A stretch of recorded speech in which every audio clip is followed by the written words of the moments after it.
Año 1990.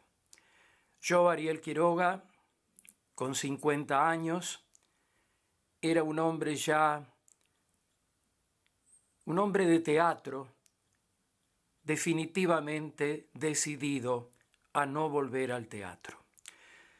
Atrás habían quedado los años 1967, 1968, 1969, en que había puesto en escena obras que me habían, dado un prestigio como director, obras como El viaje, Magia roja, La Arialda, Lucrecia Borgia, El profanador, Eurídice, El corazón volante, El doctor y los demonios, Los dos hidalgos de Verona. Tanto teatro, La duquesa de Padua, de Oscar Wilde, un teatro casi operístico que yo había practicado hasta ingresar a concretar mi sueño, el del Teatro Universitario de Buenos Aires. Durante 9 años, entre 1974 y 1983, ese teatro que fue el teatro oficial, el único en la historia de la Universidad de Buenos Aires, había logrado existir en medio de una atroz dictadura. Habíamos tenido amenazas, hostigamientos, prohibiciones, pero el teatro había logrado, ese teatro de universitarios de Buenos Aires, de alumnos, docentes y graduados de todas las carreras de la Universidad de Buenos Aires, había logrado existir, pero en junio de 1983, ante la negativa de una breve gira a la universidad, al Teatro Auditorium de Mar del Plata, se había cerrado. Se había cerrado el teatro universitario de la dictadura. Pero llegada la democracia, la tan ansiada democracia, ese teatro no volvió a ser reabierto. ¿Cuántos años han pasado desde que la Universidad de Buenos Aires crea el Centro Cultural Rector Ricardo Rojas en el mismo edificio donde 9 años había funcionado el Teatro de la Universidad de Buenos Aires, que yo había creado y dirigido y sostenido? Pero no.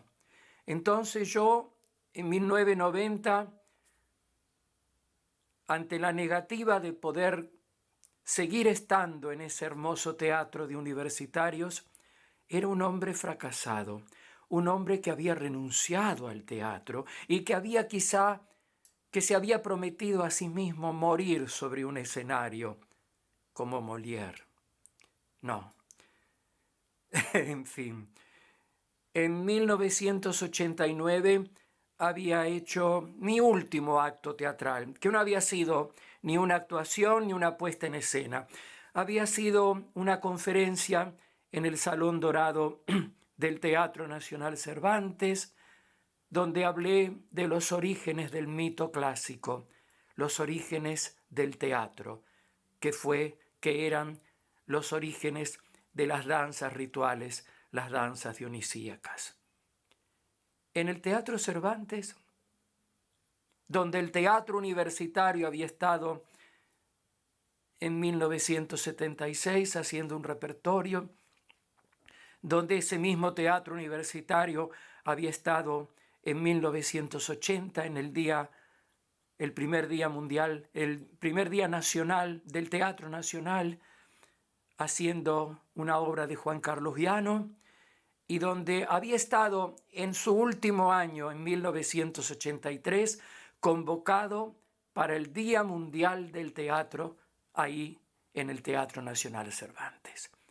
En el Teatro Nacional Cervantes, yo, Ariel Quiroga, con una charla sobre los orígenes del mito clásico, de las danzas dionisíacas, yo me había despedido del teatro.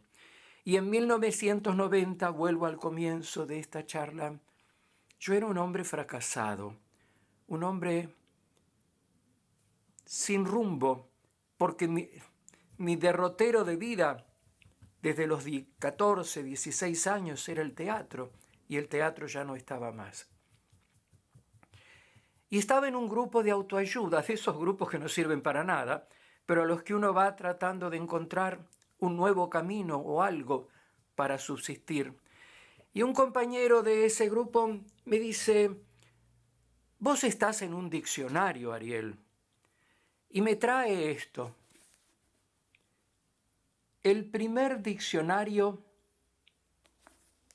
de directores y escenógrafos del teatro argentino. Un enorme trabajo de elaboración de una becaria del CONICET, Perla Sayás de Lima. Acá en este libraco están todos, desde los orígenes del teatro argentino, desde el teatro de la ranchería, desde los Podestá, y por supuesto está Narciso Ibáñez Menta y Orestes Caviglia, y todos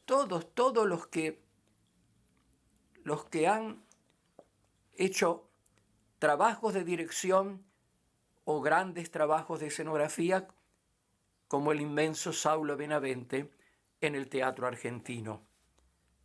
Y estoy yo. Y hay una página entera sobre Ariel Quiroga,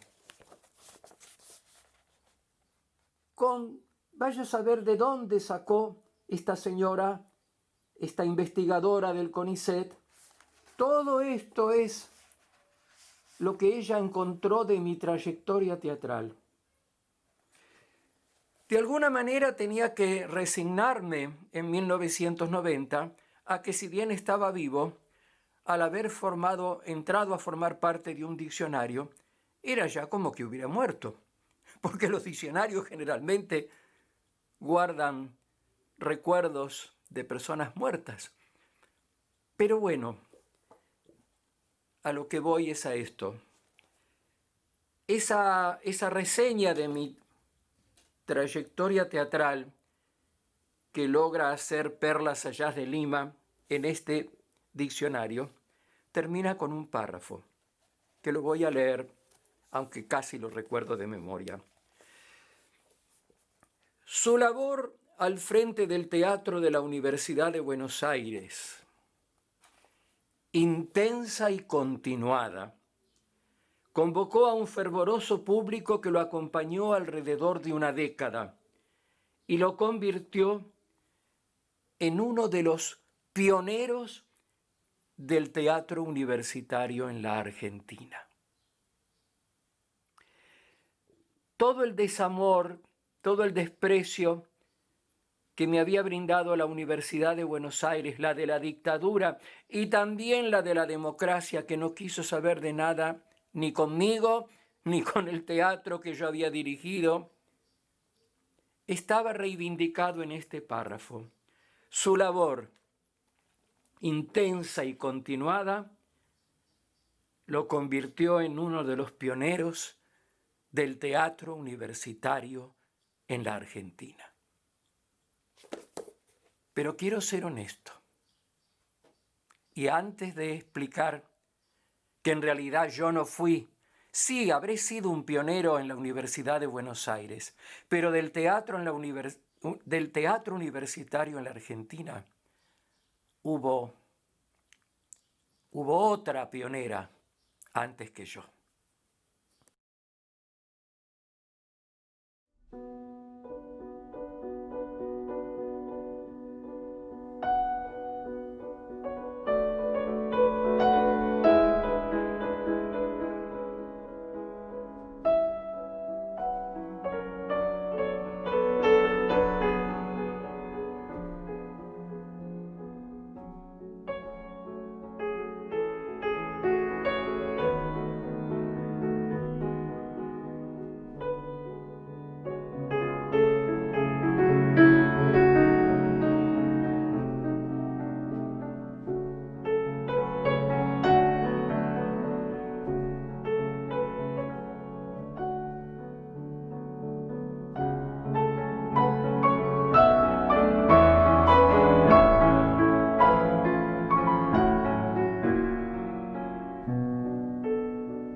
hemos asistido a un breve derrotero con imágenes de la labor de esta genial rusa que fue Galina Tolmacheva. Galina Tolmacheva creó el primer teatro universitario de la Argentina.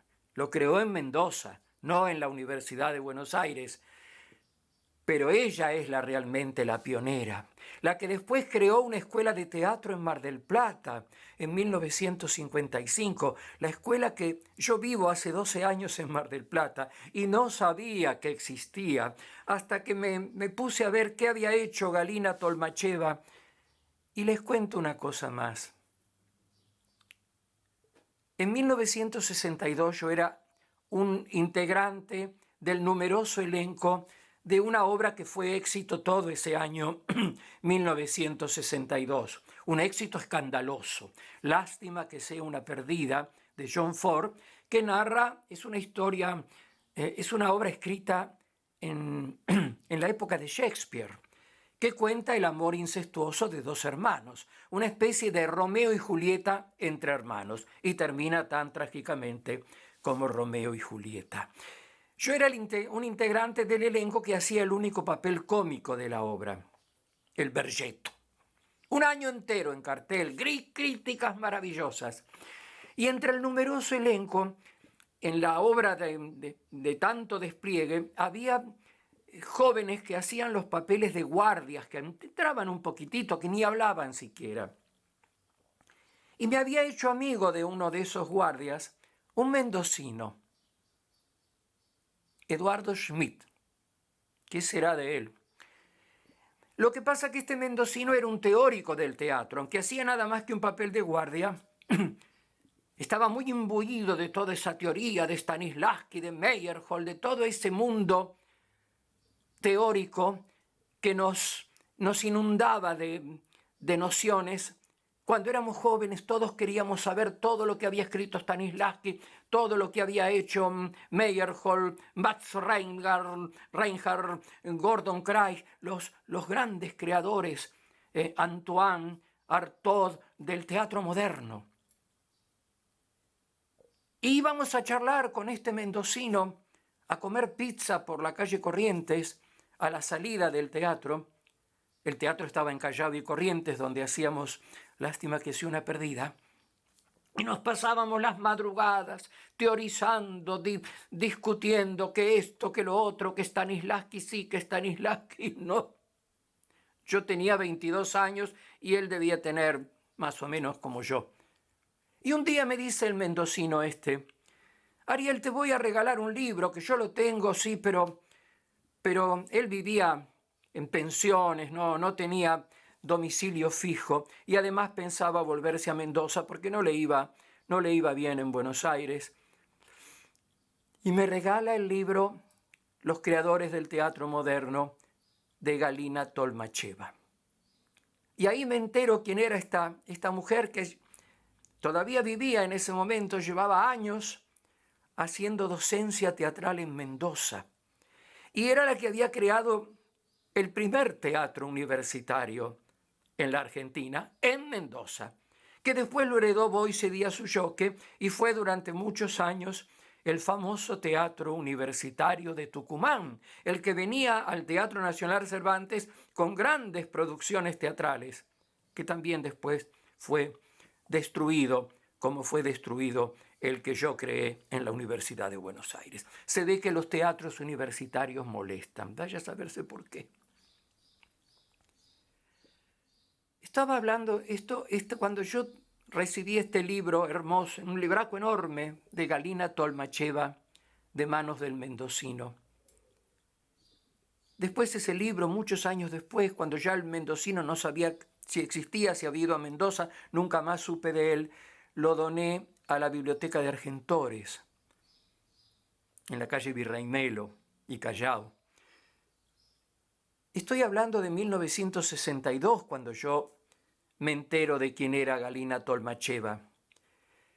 Pero qué cosa que cuando en 1974 yo llego a la universidad de casualidad a mostrar una película a la Dirección de Cultura de la Universidad de Buenos Aires y decido en esa misma entrevista presentar el proyecto del Teatro Universitario de Repertorio, el que luego existió 9 años,